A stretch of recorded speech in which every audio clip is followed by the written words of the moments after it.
This is Michael Orrell of MobileBurn.com, and today I have with me the new Samsung Instinct S30. It's an update to the original Samsung Instinct for Sprint. Most of the updates are just user interface and new body style.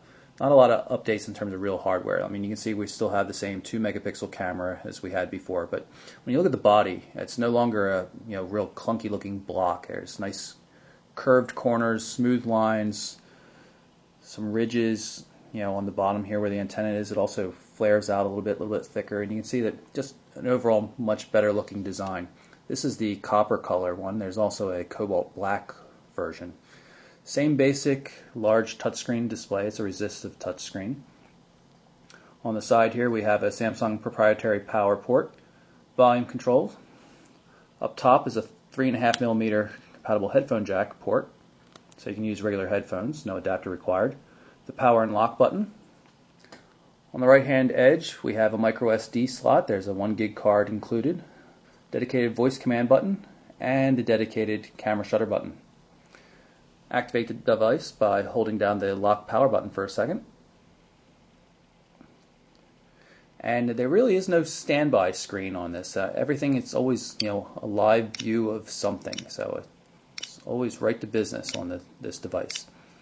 This is the main menu you can see here, and there's also a favorites menu that you can configure yourself. Right now we have a couple of things configured. There's RSS feeds, which are part of the browser.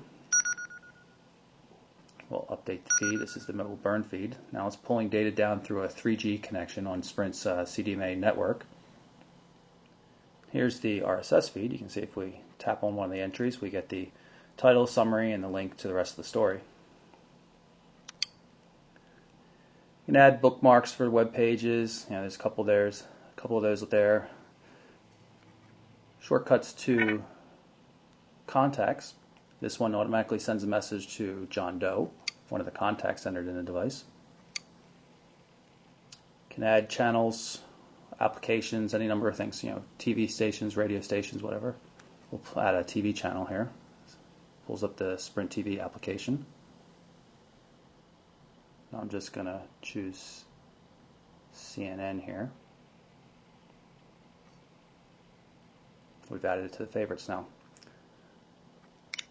Dedicated fun menu. You can also add things to it.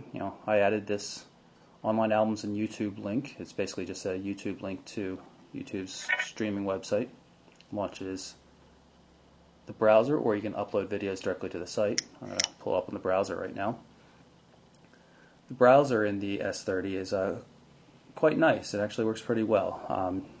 Doesn't support the full YouTube site, but when we press this little button down here, we can pull up other favorites, and you can see we'll pull up the Mobile Burn website, which will come up and looking pretty accurate. Now this is the mobile version of it. We'll scroll down here, go to the full HTML version. It'll take a minute to load. And you can see the site's coming up here.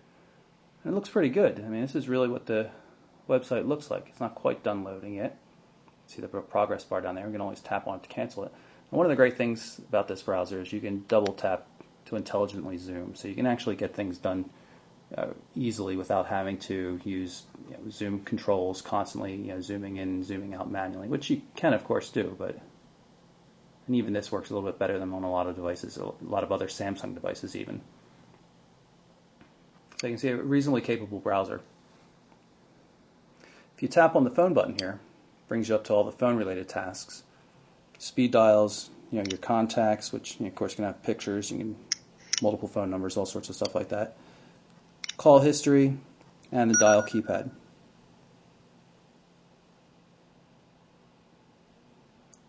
I'm going to quickly pull up the settings menu here just so you can see what the device looks like. Notice there's nice subtle touches, a little bit of fade at the bottom of the list. Scrolling's pretty smooth.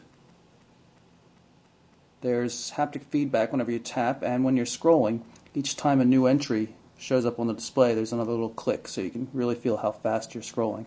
Works pretty well. Of course, dedicated back button, and this is also touch sensitive down here where the buttons are. There's no hardware buttons like you saw on the Samsung Finesse, which just came out for Metro PCS.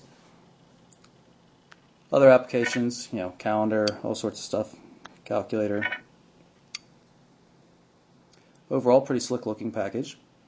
We'll show you more details in the next part of the video.